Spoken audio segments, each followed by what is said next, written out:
Namaskar and welcome to Sansad Television. I am Vishal Dahiya and you're watching our show Perspective, where we bring you detailed analysis of key national and international issues. Today we're going to talk about the state of Indian economy. In fact, Finance Minister Nirmala Sitharaman has said that India has emerged as the fastest growing economy amid the pandemic. Responding to a debate in Parliament on inflation, Finance Minister also said that there is no question of India getting into recession or stagflation. She also pointed out that the high ranking of Indian economy by global rating agencies is a clear indication of the solid foundation of India's economy. At 1.49 lakh crore, GST collection for the month of July is the second highest level ever since the introduction of GST. India's manufacturing sector has also rebounded in July, with sales and production growing at the fastest pace since November 2021. According to S&P Global India, manufacturing purchasing managers index touched 56.4 from a 9-month low of 53.9 in June. As per provisional estimates released by the National Statistical Office, that is NSO, Indian economy in 2021 has fully recovered to the pre-pandemic real GDP level of 2019-20. So today we'll discuss and analyze all aspects with the state of Indian economy. And for more on this, we're joined by a distinguished panel of experts. Let me first introduce them to you, beginning with K. Yatish Rajawat, a senior journalist who's joining us. We also have with us Rajiv Mantri, who is founder and MD of Namam Capital, and Professor Charan Singh, the CEO of EGROW Foundation, is also with us. Welcome, all of you gentlemen, to Sansad Television. I'll begin with you, Yatish. Let's first try and understand some basics when we're talking about the Indian economy. And let's also do a bit of a comparative analysis here. Where did we stand during the pandemic and where do we stand now? So, Vishal,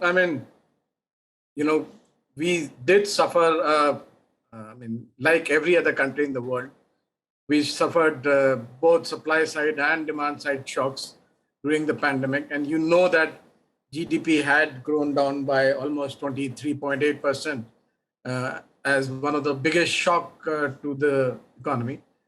And subsequently, the GDP has improved, growth has come back. Almost, I would say not all sectors have shown an improvement in demand. Several sectors are still, behind the peak demand that we saw in the pre-pandemic period. So overall, the economy is, you might say, has started ticking at the right pre-pandemic level now.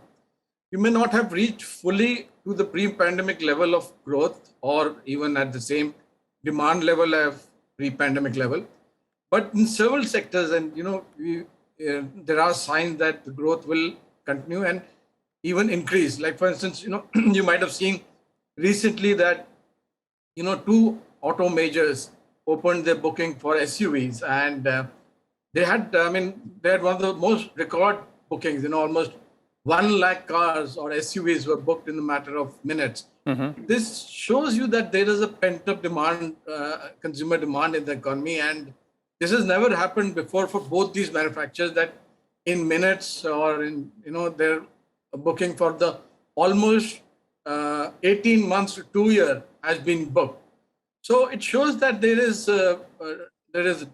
demand, and now the other side of the equation, which is the supply side, which was again harmed very badly and continues to be under some stress because of both the Ukraine war and the crude prices, which has affected supply of products like some semiconductors, which are a crucial component in a lot of industries, including autos and consumer electronics. Okay. That supply chain continues to be stretched and in a sense distressed also, because these semiconductors have a lead factor time of 18 months to 2 years, and most of the supplies seems to be going not toward the low end of the chain, which is the automobile, but to the higher end, which goes to mobile phone and other high-end electronics. Okay. So that supply chain is yet to recover.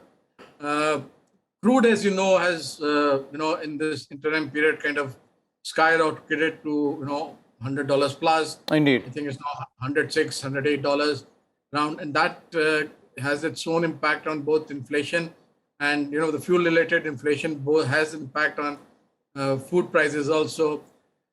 So that continues, but there is this kind of silver lining to this too, when in Okay. a sense that because of the possible rise of recession in the developed countries like US and Europe, Indeed. we We'll, might we'll, see we'll that. come to that part as well, Yatish, Yes. the global economic outlook as well as the issue of inflation. But let's first, stay focused on the macro indicators. And I'd like to bring in Professor Charan Singh here. Professor Singh, the GST collection for the month of July is the second highest level ever since this particular tax GST was introduced. Also, when we look at the manufacturing sector, there seems to be a rebound. But is that also true of the other major indicators of the economy? What's the macro picture? The macro picture, as far as India is concerned, is extremely robust. I would actually start, in addition to what you mentioned about the purchasing manufacturers index. I would go go a little step further. If you look at the data which has been released by the International Monetary Fund just about a week back, and they've scaled down the growth of almost all countries in the world.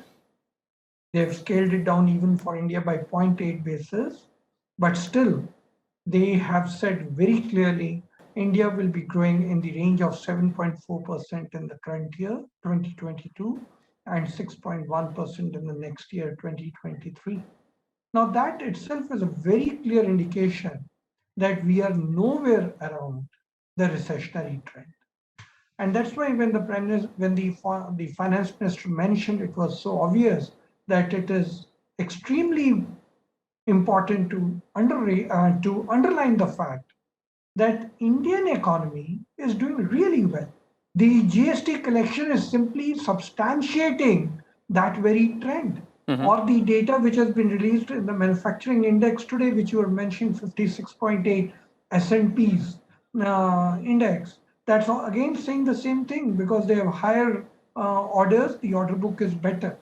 Also, just about 10 days back, there was another study done by Bloomberg, I think, and they had spoken about various countries which could get into, and specifically discussed which countries could get into recession. Even there was a probability expressed for about 50% for USA to get into recession. And many other countries were listed there, including Sri Lanka in our neighborhood. But India was categorically said, no, India is nowhere near recession. And the reason why we are doing so well, I would say, is our manufacturing is doing so well. And the fact that manufacturing is doing so well is obvious because last year, the year ending March 31, 2022, we recorded the highest possible export growth. So therefore, I would say the country is doing reasonably well and there is no fear of recession, and totally substantiate. And the manufacturing index, which you were mentioning at 56.8, is only substantiating that point. The higher GST collection, again, is just substantiating that point. And the GST collection, if you compare it with June, July is 148 something and June is 144. So clearly shows the trend is rising. Okay. And therefore the economy is doing well. Okay. Let me bring in, Rajiv here as well. Rajiv, from your point of view, and if we have to understand, the way Indian economy is moving forward, would you term that satisfactory given the global conditions as well?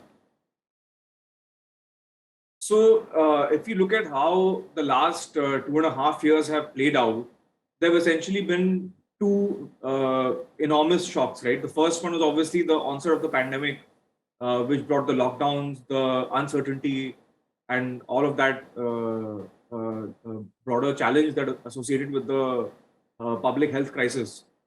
And I think India's response during that period has actually placed us on a very good footing to manage the macro shock that has come this year in the form of the elevated energy prices because of the war in Europe.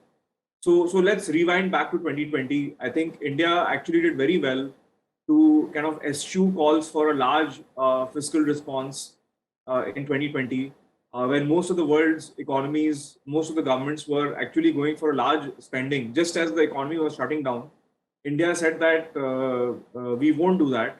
And our policymakers, our government decided that we should go for kind of support to those who need it, and essentially taking a shock absorbers approach rather than an accelerants approach. So I think that actually has stood us well in the present environment, where we are finding that a lot of countries, especially in our neighborhood, our immediate neighborhood, are now having to go to the IMF and seek bailouts and different types of support. Okay. Because we didn't make those mistakes 2 years ago, and thus today we are in a stronger position to kind of absorb the shock coming from higher oil prices primarily. Okay. And also, as Charan Singh ji has pointed out, the economy has been growing. That's evidenced by the GST collections. The IMF and World Bank projections for the Indian economy are looking good for the next year or two. In fact, India will be the world's fastest growing economy for the next couple of years. Okay. Now, when we're looking at the global, outlook there, as all three of you are referring to, Yatish, I'd like to bring to you, that particular point where you left your first response in terms of the way we are looking at global factors and global issues do affect, economies at individual levels in when we're talking about, the economic growth per country. But really, when we are looking at the overall situation, and as Professor Singh was referring to also, IMF is pointing out that there might be tough times ahead for the global economies. How do you think those kind of events will have an impact on the Indian economy? So, Vishal, this is a very interesting question because, the people who are talking about recession in India, it's very unfortunate that, they are looking at US and Europe and they're talking about India. It's like look London and talk India. That old phrase which used to be often cited. Dr. Singh was pointing out the Bloomberg survey, and the Bloomberg survey clearly said that the countries which are supposed to be heading towards recession, are countries, primarily like US, Europe, and even China has a 20% chance, or New Zealand, Taiwan, Australia, which has a 20% odd chances. India has a zero chance, per se. Even Asia as a continent has 20 to 25% chance, and that is largely because of the fact what has happened in China, and China, as you know, is going through a major crisis, and the crisis is there has been triggered by the real estate industry, and that is pulling down the whole economy. India, on the other hand, because we didn't spend too much during the pandemic, we did not try to do what the other economies were doing, and we tried to focus our spend basically on providing either food or welfare to the lowest end of the pyramid, and we didn't kind of spend too much in trying to bring the industry up, which most of these countries did, and that failed because there was no way that they could supply these. The supply chain itself was broken at that point in time. So now what is happening is that there is a narrative which is building up, and it is very unfortunate that the opposition has kind of decided to, and this is the reason I think that the finance minister tried to present the real picture, and it is also unfortunate that she had to be on the defensive to present it, because why should any party, whether it is in opposition or it is in power, present a picture which is negative in nature? Okay. It's almost bordering on anti-nationalism if you say that a country which is doing well and we want to bring it down, or we want to grind it down to a halt, and we want to grind it down to a halt not because of the facts or the figures or what's the reality in the economy, but we want to grind it down and project it as facing a recession through a narrative. And I think what the finance minister was trying to do was, trying to present the real picture and saying that, there is no need to do Indeed, that. Yatish, there's no doubt, on that aspect there. The fundamentals are strong, the question indicators that, are strong, and the figures themselves are talking about it. But as you are earlier, pointing out, Yatish, what about the issue of inflation? What kind of impact in the long term can that have on the economy? So we do have a challenge with inflation, and that challenge has been acknowledged by the central bank and the RBI governor, number of times, and they have pointed out that this is a challenge that has to be tackled. They have also asked the government to kind of look at inflation and not be very profligate in their spending. But there is another aspect of this inflation, and which is the fuel prices, and one of the so-called silver lining that I was alluding to earlier basically meant that if there is a recession in the developed countries, particularly in US and Europe, and especially during the winter months when there is the peak consumption of both gas and oil, there is the likelihood of a softening of prices from the current peak of plus $100. So if there is a recessionary wave which is going to flow through these Europe or US, it might actually lead to softening of oil prices, and that will and commodity prices in general also.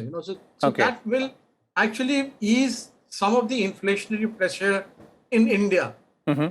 So maybe over the next 8 months and beyond, we might see a softening of inflation, at least because of fuel prices in India.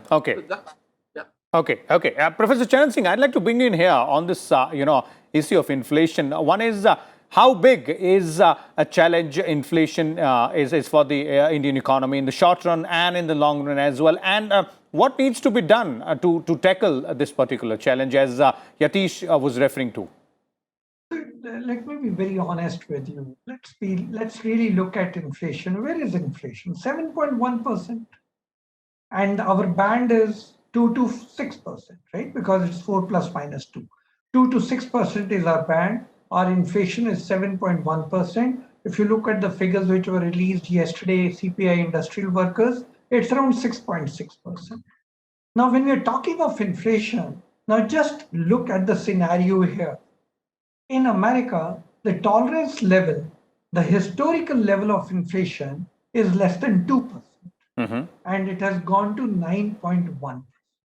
In India, the historical value is around 6.6% of inflation. It has gone to 7.1%. Europe, UK, they are all tackling with inflation, which has touched 40 years high, 20 years high. In India, at just 7.1%, are we not making a mountain of a mole? That's the first thing I want to mention. I'm not denying the fact that inflation is 7.1%. Nobody can deny it as a fact. But then when you're talking of countries like America and UK and Europe, inflation there is sky high, 4 times higher than their long-term trend. So therefore, in India, we need to be little more cautious and respectful to the fact that our inflation compared to the global level, compared to the global yardstick, is still very competitive and very, very good. Now, who gets the credit?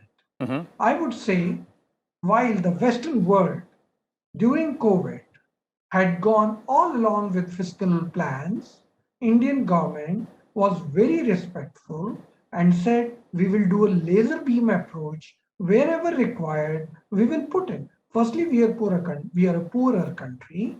Secondly, the strategy was, why just waste resources? You never know when the gunpowder will be required. How long will this last? Many like me had been telling this COVID can last 5 different cycles. It comes in 5 different variations. So do not exhaust everything in the very first or the second episode, because the history shows in 1918 pandemic, it was 1x, 5x, 3x, 2x, and then back, the 5 waves that came. So therefore, the Indian government was very, very careful.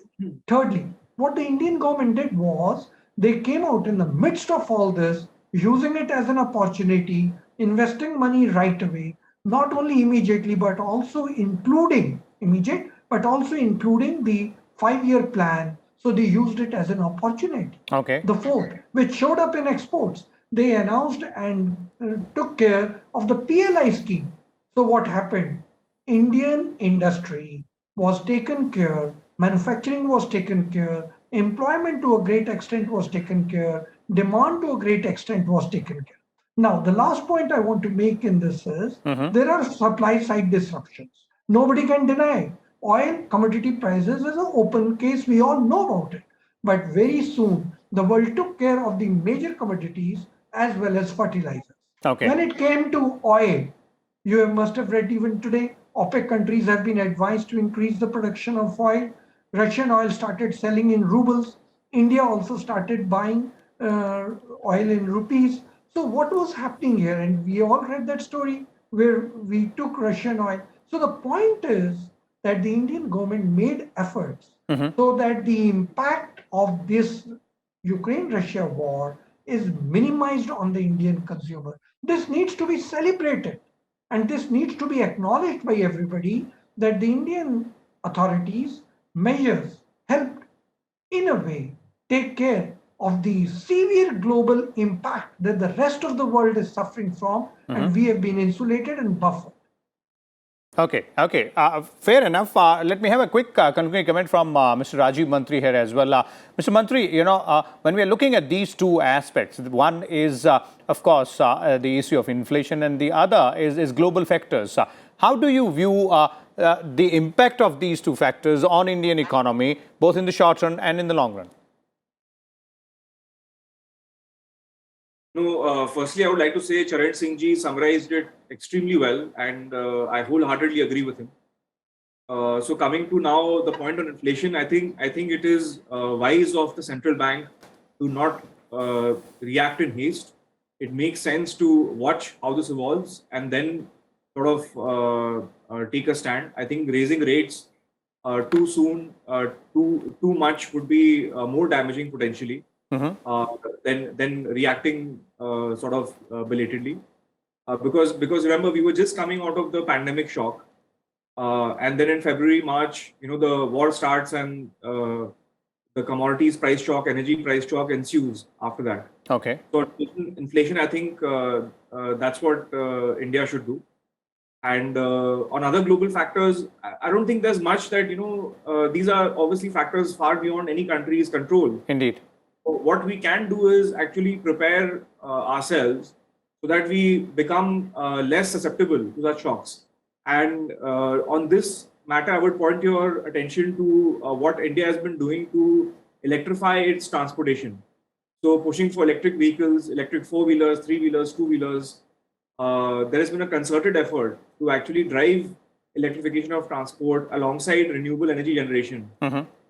So that at the margin we are able to reduce our oil import. As all macro watchers of the Indian economy will appreciate, the single biggest point of pain for India has been our dependence on oil imports. Indeed. And if we are able to pivot away our transport system, even a little bit away from oil, and depend on essentially domestically generated electricity, I think in the longer run, we would have achieved something significant. And fortunately, for the last 2 to 4 years, India has been working very assiduously on this front as well. Okay, okay. So there it is. Thank you so much, Mr. Rajiv Mantri, Yatish Rajawat, and Professor Charan Singh as well, for sharing your views and insight with us and our viewers. As our experts were pointing out, the Indian economy seems to be doing perfectly well, given specifically the global factors, and of course the fundamentals of the economy are clearly visible in the kind of growth or the kind of rebound which is seen in various sectors, specifically manufacturing and the GST tax collections as well. We'll come back again with more details on this issue and some other important topics as well. Till then, keep watching Sansad Television. Thank you.